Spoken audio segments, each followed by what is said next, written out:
I was still bleeding when they sent a text. "We're so proud of your brother. He won." I blinked through blood and morphine and asphalt dust, staring at the cracked screen in my hand. The nurse adjusted my IV. I didn't cry. I just stared. No, "Are you okay?" No, "We're on our way." Just him, again. They always said we were different. He was the firework. I was the fuse. He lit up the sky. I burned quietly underground. He was the sports captain, the charmer, the golden sun. I was the planner, the steady hand, the silent one in the back seat. I never complained. Until the day I ended up in that twisted wreck with 3 fractured ribs and no visitors. The crash wasn't even my fault. A drunk driver ran a red light and crushed the side of my car like tin. The paramedic kept saying, "You're lucky." But lying alone in that hospital bed didn't feel like luck. It felt like being forgotten. 3 days later I was discharged, still sore, still abandoned. They didn't call until a week after, when a mutual family friend accidentally mentioned the crash. My mother cried. My father muttered excuses. My brother? He didn't say a word, not even, "Are you okay?" I went quiet after that, not out of spite, out of clarity. I saw it for what it was.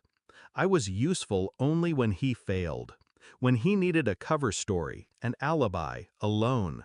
And I always gave in, because family, right? But family, I learned, is a currency, and I was the only one not cashing in.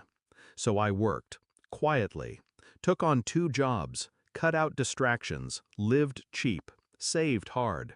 While my brother posted his Dubai trips and rented sports cars, I built a portfolio, a cushion, a life. Until last month, it was a Sunday. My mother called, voice tight and urgent. "It's your brother." My stomach didn't drop. My pulse didn't spike. I just waited. "There's been an issue with his company. They're saying it's fraud." Silence. Then the ask. "We need your help. He needs your help. You have savings." She said it like she was proud, like I should be honored.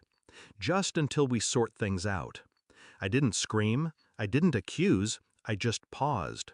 Then I asked, "Where were you the night I was in the hospital?" She choked. "That was different." I smiled. "Exactly." The next day he showed up, at my apartment, unannounced. He didn't look like a criminal. He looked tired, pissed off, embarrassed, not sorry. "This isn't as bad as they're making it seem." I said nothing. "I just need 60K. Short term, you'll get it back." I stared at him. Same boy who threw a football through my bedroom window when we were kids and blamed me for it. Same man who never paid me back for his bar exam retake fees. Same brother who never even sent flowers after the crash. I let the silence stretch. Then I said, "No."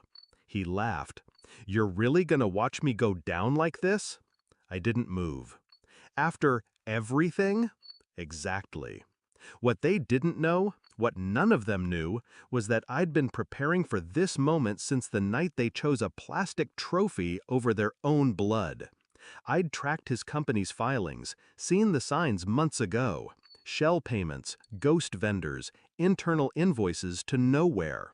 He thought he was slick. He wasn't. I even met with the investigator, anonymously at first. Then I slid the manila envelope across the table. Dates, emails, bank trails. I didn't say a word, just nodded once and walked away. A week later, he was indicted. The media had a field day. Young entrepreneur under investigation for multi-million-dollar fraud scheme. My parents called again. Voicemails, texts, desperate knocks on the door. I didn't answer. Because the truth? They made their choice years ago. They wanted a star. They got a supernova. Now they can burn with him. I'm not heartless. I'm not even angry anymore. I just understand now. Loyalty without reciprocity is self-sabotage. He'll serve time, maybe 5, maybe more.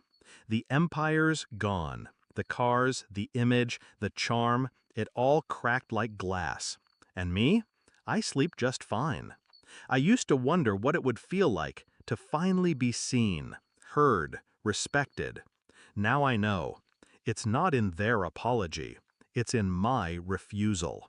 Because sometimes revenge isn't a scream. It's a locked door. And the echo of no ringing louder than any applause he ever got.